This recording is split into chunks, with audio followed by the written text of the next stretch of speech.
Well, Martin, I should say, first of all, it's a great honour to have had this bestowed on me by our friends in the Netherlands.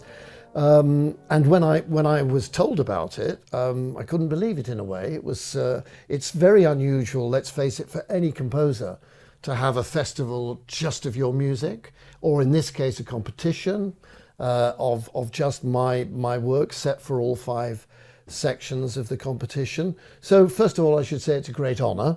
When Peter van Diepen sent me a message to tell me that's what was going to happen, and he said, of course, will you come over for it?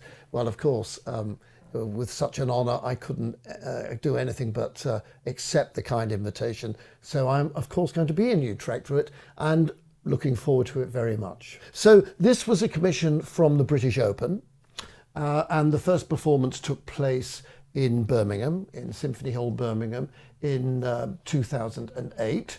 And then, funnily enough, it was a joint commission because the Norwegians also played it the following year in their competition in February 2009. So it was a joint commission between the British Open and the Norwegian nationals. In looking for the kind of piece that I wanted to write, many people will know that I've been very fond of variation, of the variation form. So if you go all the way back to my early music, you'll find examples of variation form. For example, even in a piece like Partita, which is the 4th section piece in Utrecht, the second movement is a theme and variations. So you see, even at that stage, in 1971, I was interested in the form. Then I wrote a piece which is very well known with brass bands, Variations on Laudate Dominum, which I wrote in 1976.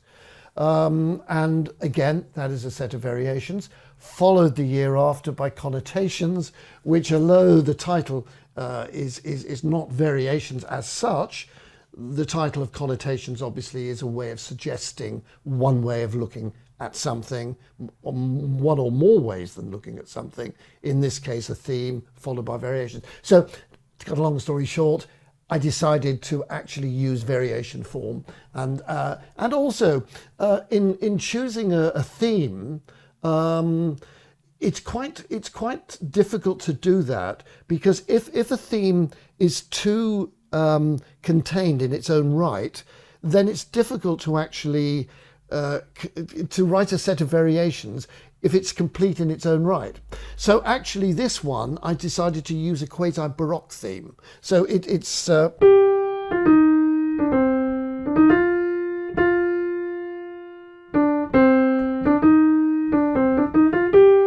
etc, etc. The dotted rhythms, it's like an old French overture. So that's the theme, it's kind of Baroque, but then the first variation, it goes into something quite modern with a vibra-slap in the percussion and all these kind of exotic noises. And each variation of the 6 variations followed by a repeat of the theme at the end. And that's basically the construction of the piece. There are both, I would say, technical and musical challenges. So the conductor has to get his or her head around a rather complex differential in the various styles of the variations. But the technical challenges, yes, are quite great. Not only from the usual thing about getting around the notes or the speed of the notes, etc., but very exposed solos, particularly in the slow variations. So yes, I would say the technical challenges are really quite demanding. The other thing I should say about it is that each variation, this is another thing I decided to do, is dedicated to a particular composer whose music has inspired me in the past, and whose music I really admire and enjoy. And so in this case, it's the same thing. So in fact, the first variation is dedicated to Elgar Howarth, who sadly quite recently passed us and has gone on to the other life, as it were. Gary was a great friend of mine, wonderful musician, wonderful conductor, and a wonderful composer. And he was, I would say, in the vanguard of the revolution of brass bands, you know, in the 70s and 80s particularly. So the other thing is that each of the variations has a little quote from their music. And anybody who knows his piece Mosaic will know that there's a quote usually right at the end of the variation. So the second variation is dedicated to Ray Steadman Allen, who is a composer I heard as a teenager, got to know a little bit. A wonderful composer, spent all his life in the Salvation Army. He was actually a commissioned, what they call a commissioned officer or a minister. But actually, his real passion, of course, in life was music. And I often wonder with someone like Ray, what would have happened had he been free, as it were, to write a lot more music that he might have wanted to write. It would have been interesting. But anyway, this second variation is a pastoral and very kind of evokes the kind of style of Steadman Allen in a way. And the quote is from an early piece of his called Lord of the Sea. The next one, the third variation, is dedicated to Eric Ball, and it's a waltz. And actually, if you look at Eric Ball's music, he was quite fond of waltzes.